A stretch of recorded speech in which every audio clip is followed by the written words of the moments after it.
This is San Francisco. Trigger warning for war.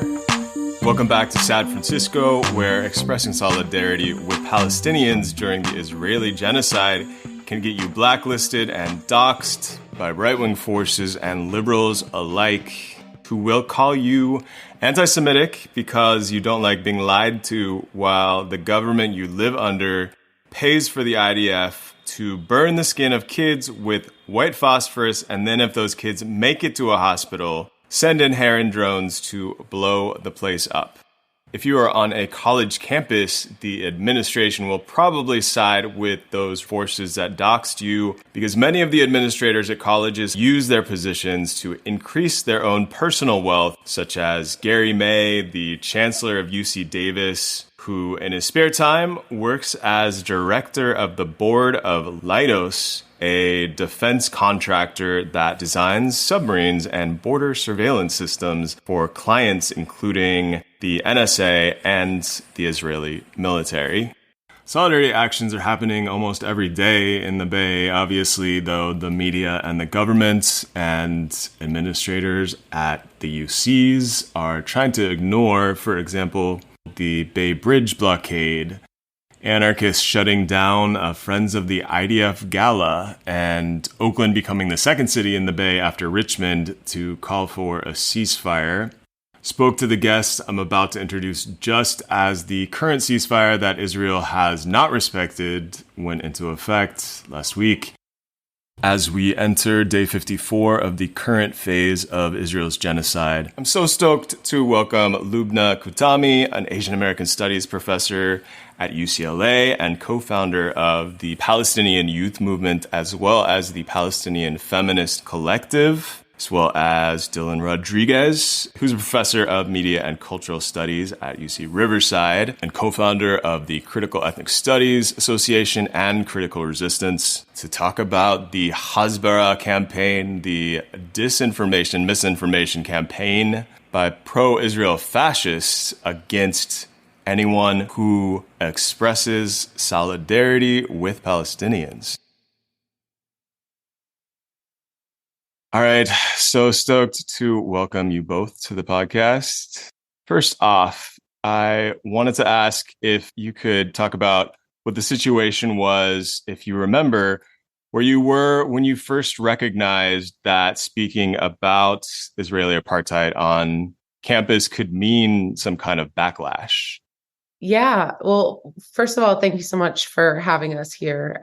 So, I am Palestinian. I grew up in a pretty politicized home. So I grew up from even childhood knowing that there resided a specific kind of silencing and censoring of Palestinian narratives in the US, especially became more aware of that after 9/11, being a teen, an Arab teen in a very volatile, hostile climate.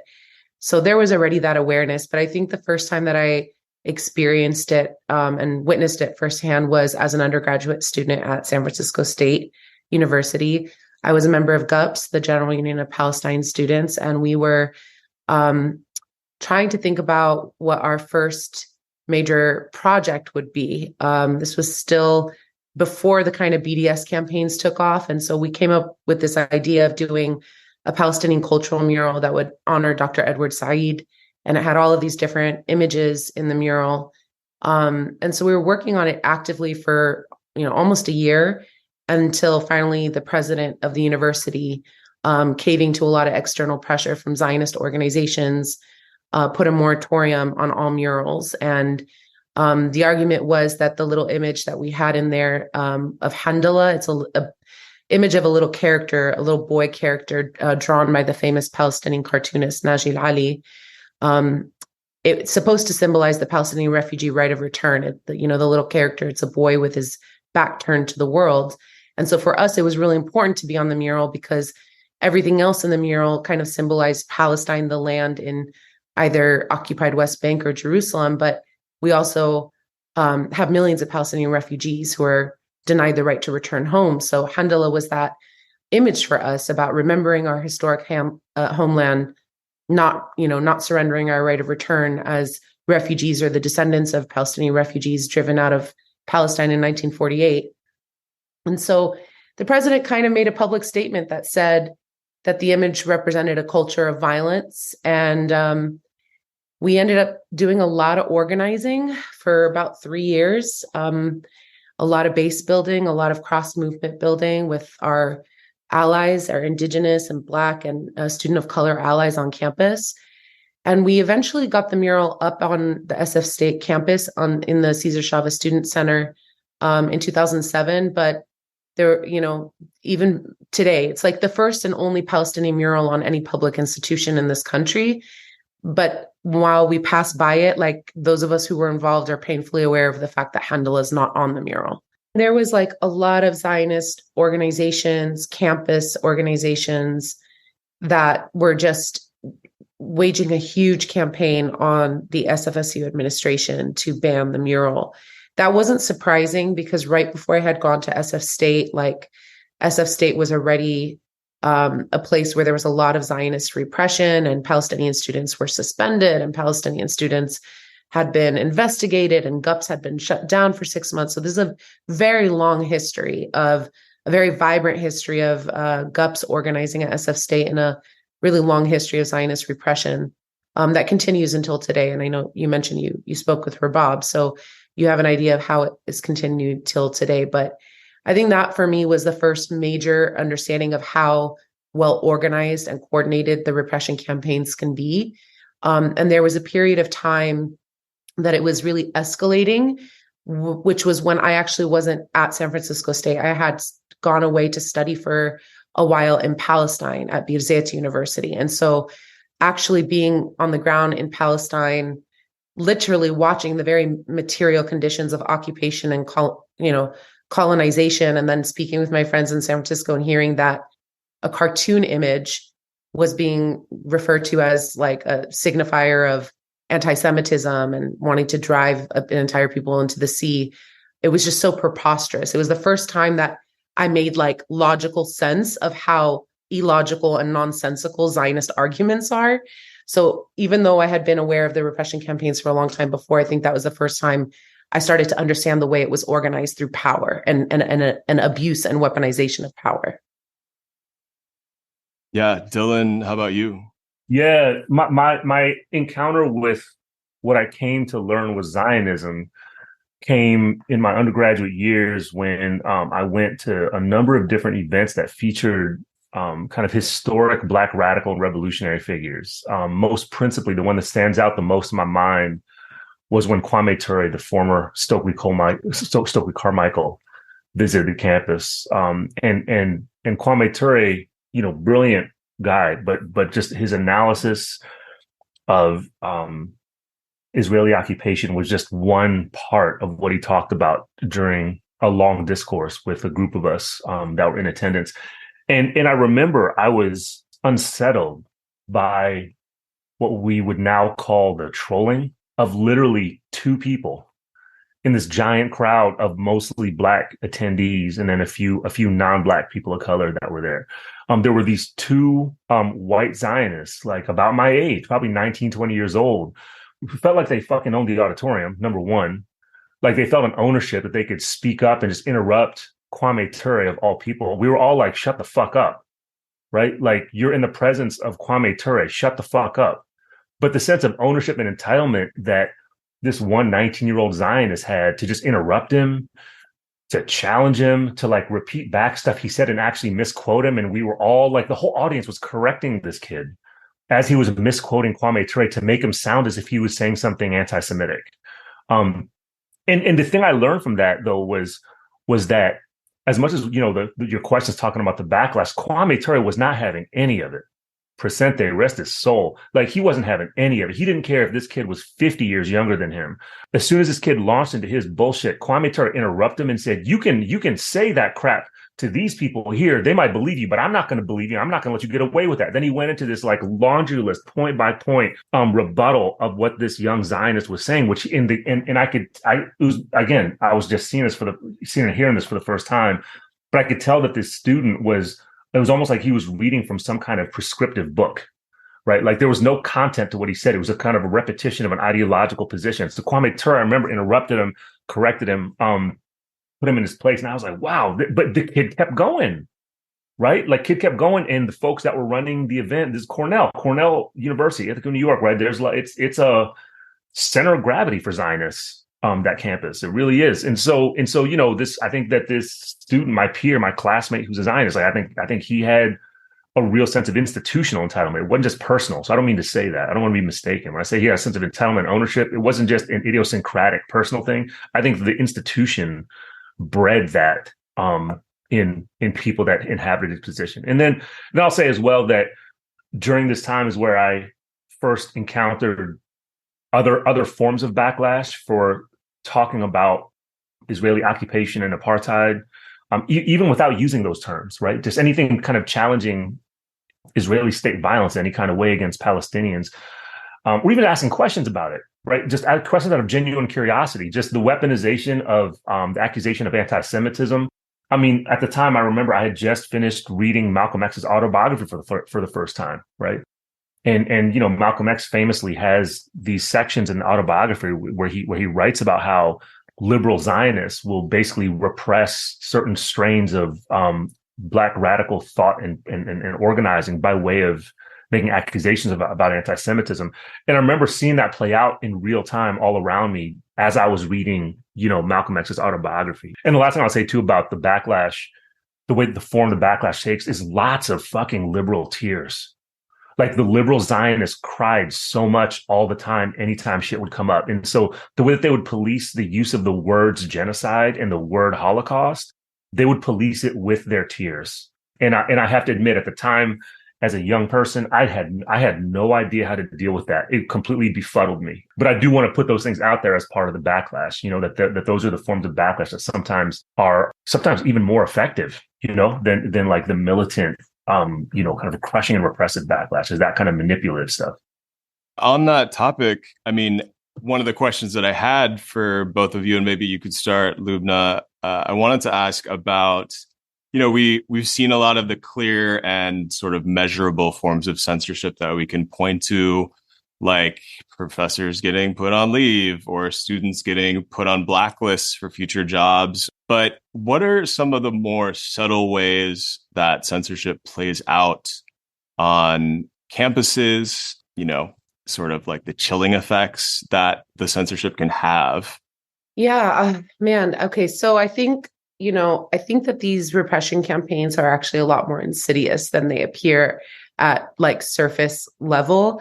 In part, not just because of the chilling effects they produce, but also because of the way in which the attack is not only on Palestinians or their co-strugglers, it's actually an attack on freedom of speech, academic freedom, critical pedagogy.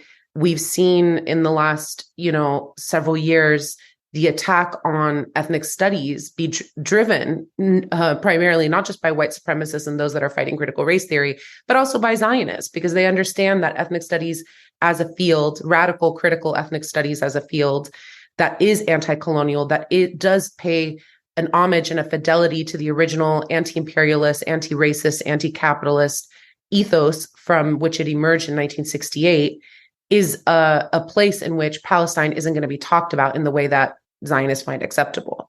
So I think that, there's a lot of different ways that what otherwise doesn't look like an attack on Palestinian right to speech or Palestinian academic freedom is actually very much driven by Zionist organizations trying to foreclose upon the margins on campuses where Palestine can be engaged in a radical liberatory way. And the ripple effects of that is that it's not only Palestine and the Palestinians that are denied the space for a critical anti-colonial engagement with the question of Palestine, but then other groups are also denied the critical radical space for an engagement with other struggles as well, right? So that's one thing that I think is important to note. The second thing that I'll note is that we're seeing these kinds of attacks coming from both right-wing Zionist forces and liberal Zionist forces. And I personally think, and I know that Dylan's going to agree with me because he's my mentor and I learned a lot of stuff from him, but we're seeing a lot of, the dangers that are affecting our campuses coming from the liberal Zionist organizations, groups like the Anti-Defamation League, who purports of itself as being a so-called anti-hate group, who purports of itself as being a progressive group, that it wants to offer cultural competency training on diversity and inclusion and equity and all of these hollow, multicultural white supremacy framings of the new neoliberal university, right? And these are also groups that have deep histories in police collaboration, police training, in collaboration with Israeli occupation forces, and they really do the bidding of the Israeli PR machines, right? Like they present themselves as this progressive front trying to combat anti-Semitism on campus, but ultimately what they're trying to do is criminalize any kind of repression and dissent using very racialized tropes of anti-Arab, anti-Muslim, anti-Black, anti-Palestinian, racist tropes that have long animated that kind of criminalization and surveillance at the university level. I'll just add to that quickly a couple points. One is to affirm one of the points that Loubna just made. Institutions of higher education and other institutions as well, including and especially nonprofit organizations, there's constant, kind of secret communications that are happening between and within those administrations and those executives, in which they're basically taking orders from organizations like the Anti-Defamation League. Right. The ADL is constantly, and folks that are listening to this can Google it, right? You can actually see examples of the directives that the ADL sends to administrators of these institutions that provides like explicit directives on how they should be handling certain things, what their messaging should be, et cetera. And if you just do the 1 + 1 = 2 tracing of when it is that the ADL and similar organizations issue those directives, and then pay attention to what it is that university college administrations say and do and how they police their campuses, it's a direct causal relationship. So I think it's something beyond chilling. It's almost like an insult to a lot of our collective intelligence, the assumption that we are not going to figure this thing out, and that these administrators' public statements and so forth, that they're not just essentially just, kind of openly plagiarized from a script that a Zionist organization or a Zionist individual maybe is providing them. I mean, sometimes it's not even organization, by the way. Sometimes it's one outraged Zionist donor who calls for somebody to be fired or calls for somebody to be, unappointed from whatever their campus position is. I've dealt with that. I've dealt with that more than once. So that's happening. The other thing I'll say, to add to what Loubna was saying, is that what I've seen in the last, month and a half is this other subtle form of repression in which there is a demand for both sides to be represented in every discourse, in every public discussion, in every panel, and in every statement, right? And by the way, the only time in which there's a demand for both sides to be represented are in the rare moments in which Israeli state violence accelerates to such an atrocious degree that there is a sense that there might be a mounting global consensus that the Israeli state is in fact an apartheid state, that it is in fact a genocidal or proto-genocidal colonial state, that it is in fact engaged in war crimes and atrocities, etc. It's only when that begins to happen that there's suddenly a demand for both sides. Unless that's happening, there's only one side, and that's the Zionist and pro-Israel side, right? So we have to just kind of track this and just understand that when universities talk about their policies in defense of academic freedom and all this kind of stuff, it's obviously unidirectional most of the time. It's obviously highly selective. It's obviously kind of structured in this Zionist hypocrisy and so forth and so on. So I think we have to pay attention to that as well. Since October 7th, are there any new ways that you've seen the censorship poke its head out? Like I've the Israeli hostage flyers that have been up. Basically, people will wheat paste a flyer. It's happened in San Francisco. I've seen some of like the TikToks of it happening in New York, where someone will post up a picture of someone who is Israeli, who is currently being held as a hostage, and someone will be waiting nearby to catch people in case they pull the poster, which is dismissive of the fact that Palestinians are human beings. They'll wait nearby to catch people who might be taking these flyers down. that's kind of like a new tactic that I've seen some of the Zionists use that have resulted in some cases, like people getting fired. Here in San Francisco, there was someone fired from a local coffee shop. Sight Glass is the name of the coffee shop. Wondering if there are other tactics that you've seen that people should sort of watch out for. Yeah, so I think that's something that's important to think about in this current moment is that there's usually, the way that I think of it is like there's two types of repression that unfolds when it comes to the question of Palestine on campuses and in the United States and for Palestinians even in the homeland.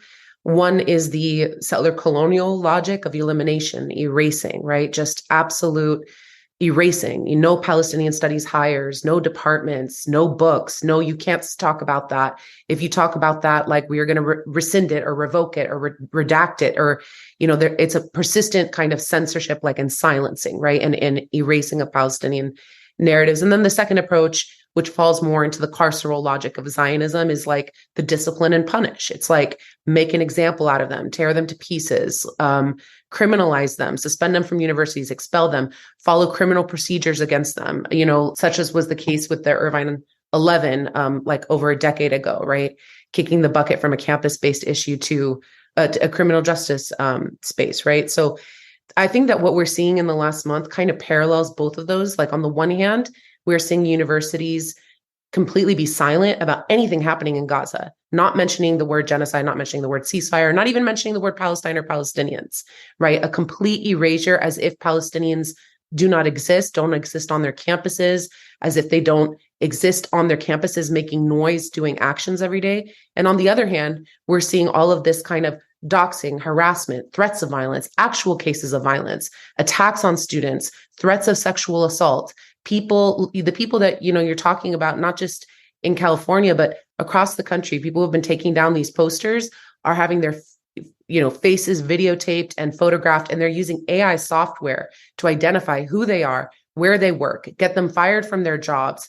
I personally know someone who was ruthlessly attacked, and had so many death threats and messages sent to her home, people stalking her at her home address, her home address put online and like recirculated 6 million times, like in a tweet, right? So these are the kinds of ways in which those attacks, which are both called for and enabled by campus institutions and then enacted by these Zionist vigilante groups and, right-wing white supremacists, Islamophobes, it's only made possible because the campus climate in and of itself, the messages from the university administrations, the messages from the US government, right? Passing legislation to try to come after, target, and criminalize SJP. Like that is a signal that that is not just permitted and tolerable. That kind of attack is not just permitted and tolerable, but what is necessary in order for someone to prove that they're not anti-Semitic, right? And I think that's kind of what I think we've been seeing. And I just want to say, like, the attacks on campuses that, like, Dylan and I have been observing and witnessing this last couple months, they're not exempt from like the broader attacks on our communities. Like every single Palestinian, Arab, and Muslim civil rights group is saying that the reports that they're getting are considerably worse than the attacks that happened after 9/11. And the sheer numbers of people being fired, doxxed, harassed, killed, attempted assassination attempts, are just so much more egregious and violent than even after 9/11, which was already a very terrible, difficult time for our community. The Irvine 11, for people who aren't aware, it's when UCI, the campus, or rather the administrators were kind of complicit in arresting and charging 11 students who stood up during a speech that the Israeli ambassador had been invited to give. Yeah, I have to say, like, I'm heartened by the protests that I've been to, which have been the largest Palestinian solidarity protests we've seen. Fortunately, like we both have talked about, did it take all of these people being slaughtered in Palestine? Did it take so many people being displaced for that to happen? But it is happening. This is probably not going to go in the episode, but in a past episode, I talked about the first time that I became aware of like in journalism, doing like some media work, writing for this. They're still around, but Color Lines is the name of the outlet. In this case, it was a very obvious kind of censorship in that, like, they had given me an assignment, or rather, I'd pitched a piece on the Steven Salaita incident, and they, at the last minute, after I'd written the thing and interviewed people like Steven for that piece, they decided to, instead of running it, they decided to pay me what's called a kill fee in journalism. So I got paid like the agreed to amount, and they were just not going to run it, which of course was the whole point. It wasn't to collect the $150 or whatever that Color Lines was offering at the time. Well, Toshio, can I respond to that point that was just raised? First of all, for sure. Fuck Bob Wayne. I don't know if you worked with him, but like, as a former Color Lines contributor way back in the day, yeah, I had my own experiences with one of their main people, Bob, who was really disrespectful. So I can't say I'm shocked by that story. But yeah, I contributed to one of the earliest issues when Critical Resistance came out. So I remember being completely, deeply disappointed in the behavior of some of their folks, and Bob in particular. And yeah, I know you're supposed to respect your movement elders, but I just don't have any respect for him. So fuck him. I hope he hears this. But yeah, that's really deeply disappointing. The other thing I want to do is just shout out that the Irvine 11, a good number of those students in Irvine 11 were UC Riverside students. And in fact, the sibling of one of the Irvine 11 is now, essentially the leader, the leading force of the UC Riverside chapter of SJP. So, we're tight. We got her back. We're supporting her all the time. And the thing I was going to add to what Loubna said in her, as always, rigorous and thoughtful response, is that I think the language of censorship is insufficient, that maybe even the language of repression is almost a euphemism at this point. I think we need to understand that this is actually counterinsurgency warfare. It's psychological operations, or PSYOPs, as people call it. And the PSYOPs is happening in all kinds of different ways. I'll give y'all two examples real quick before we move on. I was visiting my son in college last month. He's at Dartmouth, and it just happened to fall at the same time as a vigil that their Palestinian Solidarity organization had. So they invited me to speak at the vigil. And the thing I sensed right away is there's like this really thick feeling of defensiveness and caution. There was this kind of, compulsory, we need to grieve for both sides before we can talk about the unfolding atrocities in Gaza. So I sensed that. But the anecdote I wanted to share was that the day I was leaving, I just happened to walk by this very small, beautiful, humble installation, kind of an art installation by the Solidarity or Palestine Solidarity Organization on the lawn in one of the student buildings. And so I was saying what's up to him, and next thing I know, it was alumni weekend. Next thing I know, this 90-year-old white man gets out of his car. I should say hobbled out of his car and kicked over one of their pieces of art, right? And the piece of art had written on it the numbers, and I don't remember the number, I apologize, but it was scripting in real time the numbers of Palestinian children and babies that had been killed, right? That's what was on. So this old white man comes over and kicks that sign over. So, people that know me know that I sometimes can have like a trigger of a temper. I try to keep it composed most of the time, but I started going at this guy because he was being disrespectful. And what struck me was at the same time I was yelling at this dude, the students were so cautious and so tolerant of this disrespectful behavior, right? So the aggression is happening in all kinds of ways. And just to go back to the Irvine example, I mean, it was just last week that, the psychological operations also go so far as what appears to be on that campus a faculty member who spit on a student. It's on video, right? There's a video of a faculty member who spit on a student. So like, I'm an abolitionist. I'm not for criminal justice prosecution, none of that shit. But like, this is actual what you would call assault, right? So, and I think it's part of PSYOPs. It's part of a kind of intent to humiliate and degrade and demoralize people. I mean, that's why you spit on people. So I think we need to understand it in those terms. And then the last thing I'll just add to what Loubna said. What I'm seeing happening at my place of employment at UC Riverside is that Students for Justice in Palestine, very early on, I'm talking by mid-October, that they were being systemically targeted for investigations by the police department. In one case, for putting Palestinian flags, small, like kind of hand-sized Palestinian flags, in the grass.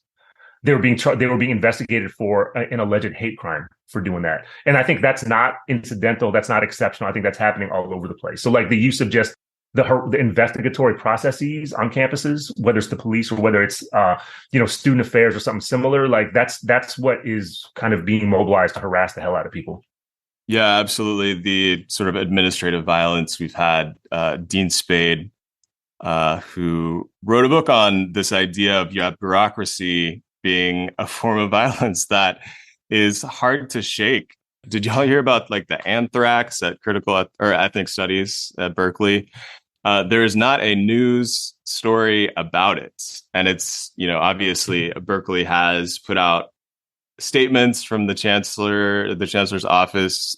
I've reached out to the Berkeley, like the press office after, what's his name? Stephen Solomon, I think is his name, the law professor at UC Berkeley Law, after seeing some Palestinian solidarity marches and some of the people in some of his classes at Berkeley Law expressing solidarity for the Palestinian cause, was instantly granted voice in the Wall Street Journal to talk about how no one should be hiring his anti-Semitic, as he called them, students.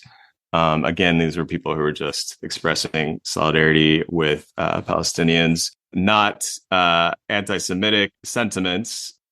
But yeah, the public relations campaigns that have been happening both, on campuses and off, the Hasbara campaigns that Israel has been funding. And so in turn, the US has been funding because we send so much financial aid over to Israel. We've talked a little bit about pinkwashing and greenwashing in past episodes that people can check out. I want to also stop talking and let you all talk. I was wondering if there are sources that you would recommend to follow on, like, media literacy around Palestinian cause, on like kind of figuring out what is just a Hasbara campaign from what is reality. Yeah, I mean, I think that Palestine Legal, which is doing a lot of the legal advocacy work and consultancy work and legal defense work for students and faculty and staff that have been criminalized, surveilled, silenced, they have so many reports. I mean, it's not just their Instagram that talks about the cases, but they have so many reports about the way that anti-Semitism is weaponized against students and faculty and staff, about the different organizations that are filing Information Requests Act to basically harass faculty, the organizations waging frivolous lawsuits over and over and over again that become very time consuming and expensive and exhausting for people to fight off. They have the reports that kind of chronicle the way that this works. I think that groups like Drop the ADL has a lot of resources about why the ADL is not our friend and how it's not just a matter of the attacks they're waging on Palestinians and their co-strugglers, but the way in which they distort racial justice, the ways in which they distort like what inclusion, equity, and diversity actually could mean if it wasn't like appropriated and butchered by the neoliberal public university. So I think Drop the ADL is something that folks should really focus on. And then for media literacy, to learn more about Palestine, to learn more about the repression campaigns and how to fight them, to learn more about the way that the repression campaigns include gendered and sexual violence and harassment as part of it. I encourage everyone to check out the Palestinian Feminist Collective's All Out for Palestine Toolkit, which was just launched a few weeks ago during this genocide in Gaza. Yeah, right on. I'll say to the folks that are out there, reach out to your local or at least your closest Students for Justice in Palestine chapter.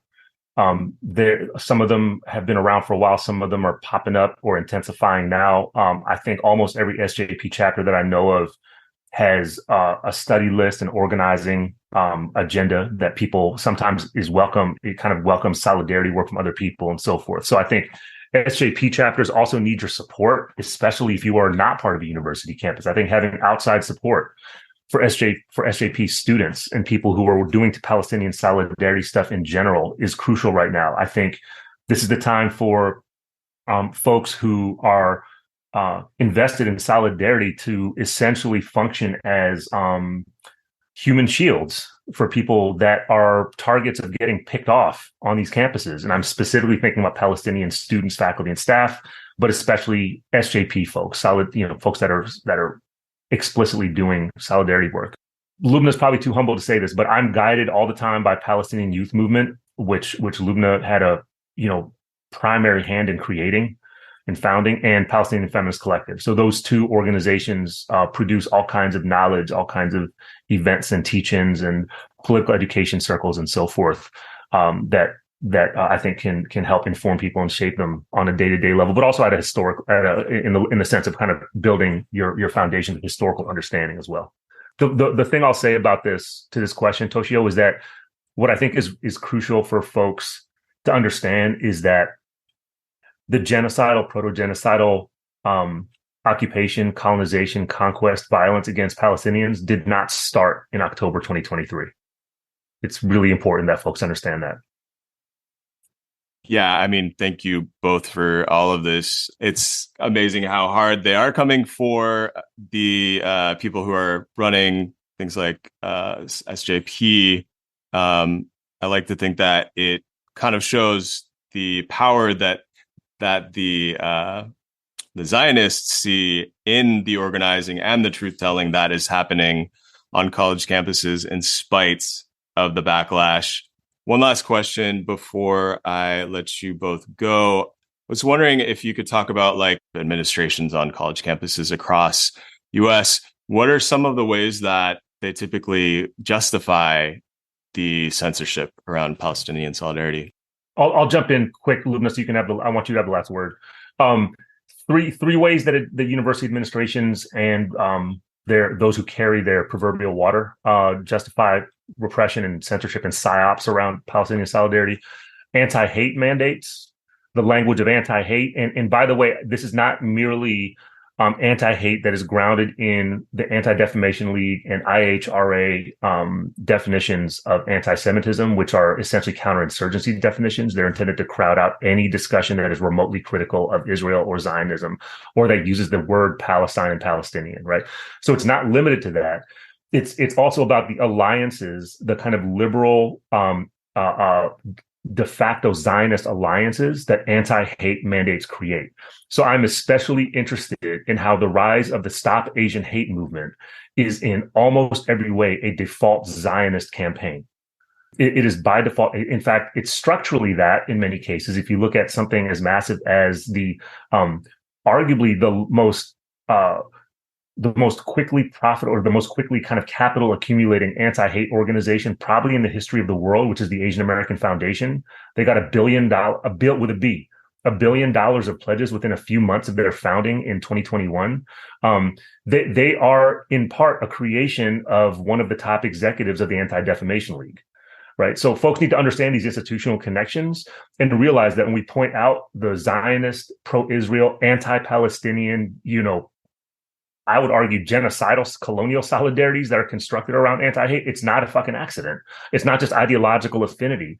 It's a plan. Like it's planning. A lot of planning and organizing and funding goes into this. So of course, there's also the term civility. University, college administrators, anybody that works at a university or college knows that the way that the term civility is used is almost always to silence critiques of the institution, to silence organized labor, to silence Palestinian solidarity and Palestinian people, et cetera. And then kind of haunting all of this stuff are DEI mandates, diversity, equity, inclusion mandates, right? Which structure pretty much every college, university, institution that you can name, at least in North America. The DEI mandate is overtly kind of mobilized to crush people who would make Zionists and liberal Zionists uncomfortable. Right. The DEI mandate is there to protect those folks. The DEI mandates are never there. They are never there to defend Palestinian existence, Palestinian sensibilities, Palestinian sense of endangerment, trauma, violation. They are never there for that. So I think it's important for people that work in those institutions that are in a position to do so to name that asymmetry, to identify that asymmetry and to be unrelenting about identifying and attacking that asymmetry. I honestly couldn't have said it better. And I would just say that, you know, there's the way in which the university also just is in a persistent state of denialism, that there is an exception, that there is a double standard, that there is a practice of recognizing certain life as worthy and, you know, grievable, and other life as just absent, right? My university, UCLA, the chancellor has already issued 3 statements that condemned the attack on Israel, that, you know, used all the words, right, and grieved and mourned and paid respects. And this comes off of the heels of us having a lot of conversation with this administration about why in 2021 we never saw a statement about what Palestinians were going through, but kept receiving statements about anti-Semitism. And the answer from the university was that they don't comment on international affairs. Well, guess what? This month, they did comment on international affairs. So there is an exception. There is certain moments where international affairs are grievable and are worth commenting on. And even as the genocide in Gaza is now entering into its 46th day, it still isn't worthy enough for the administration to make a comment on it, right? The smallest thing that we've got is a recognition that there might be Islamophobia, right? But again, not even a mention of Palestine and the Palestinians, no mention of the fact that there's a genocide in Gaza, or the fact that Palestinian students have submitted multiple reports to the administration about being harassed and stalked and having their computers thrown in the garbage can, a Palestinian student having a knife pulled to their throat in the first month of this genocide in Westwood. And our administration has not said anything about it, right? So I think that a lot of the times the structural things are what Dylan described, masked in the language of anti-hate, right? As if it was some like interpersonal vendetta or feud, and there's completely absent of any kind of analysis of structural and ideological power. But I think also there's the other ways in which that our administrations feel this, which is just pretending like there is absolutely no double standard, and that just like not even acknowledging it. It's like the ultimate form of gaslighting, honestly. Yeah. No, it is. It fucks with your mental health. The sort of like the one-sidedness of it all. And I have to say, though, like, even though it is a shitty time, you two out there like struggling for a while, and that does give me some hope. So I appreciate y'all. Where can I send people to follow your work? Hit me on email. Email me, dylanrodriguez.collaborate@gmail.com. I changed my email address to something that is going to make me less likely to lose people's emails. I'm on the social media stuff too. I think my Twitter is @DylanRodriguez. My Instagram's @DylanRodriguez73. I like to run my mouth and talk shit on YouTube. And it's not talking shit. It is talking shit. But I like to like threaten things and analyze things and study things with people. So that stuff's out there on podcasts. By the way, Toshio, I want to say, I want to give you just a big heartfelt expression of gratitude for doing this project, because I think this is the present and future for the forms of knowledge production, knowledge sharing, pedagogy, study, radical thought that will likely be the foundation for anything decent that happens. And the last thing I'll say is that I'm not a big person on hope, right? Like I'm down with people who are, right? So I'm not against that. So cool if you're about. But you know what I'm about? I don't give a shit about hope. I'm just about the fight. So I want to say shout out to everybody who is in that same kind of, space where you just want to fight. And hope is cool. Hope is cool, but I don't need hope. I want to fight. I want to be with Loubna. I want to be with you. I want to fight. Appreciate that. Yeah. Loubna also wanted to know if we could direct people to your work. Yes, of course. I mean, I'm pretty responsive on email as well, loubna.qutami@gmail.com. And, my work is on an academia website. I think it's available to the public. And I'm on social media too. I'm pretty easy to find. Loubna Qutami. There's not very many of us. I just want to say I am one of the people that latches onto hope. And so I love that you're not down with it, Dylan, but you're not against us. But I actually do, in many, many ways, find this a very hopeful moment. And part of one of the things that I want to say, I want to extend my gratitude to you, Toshio, again for hosting us and hosting this conversation. But I did want to say that, like, I think part of the hope is coming from the fight, right? It's coming from the fact that, all the forces of empire are mobilizing together. And this time people aren't backing down. There's still people whose lives, whose careers, whose like families are on the line, and they're still coming out to these actions. They're still stepping up. And I think that demonstrates that we're in a moment where the people won't allow power to be weaponized against us any longer. And that is very important, not just for the Palestinian liberation struggle, but for all of our liberation struggles. Thank you for listening to Sad Francisco. You can go to sadfrancis.co for links to our past episodes and our Patreon if you have some cash to throw our way. The show is produced by Toshio Moronic and edited by Caitlin Wood. By the way, I will be at the Howard Zinn Book Fair at City College Mission Branch on Valencia with Brooke Lober and Eric Stanley. We're going to be talking about our books, Miss Major Speaks, Abolition Feminisms, and Atmospheres of Violence. Come say hello if you are around. And that's on December 3rd. I almost forgot, on Saturday, December 2nd, come out at 1 p.m. to the Castro for an action against Israel, organized by Quit, Queers Undermining Israeli Terrorism, as well as Gay Shame. And the Gay Shame Instagram has the info about that.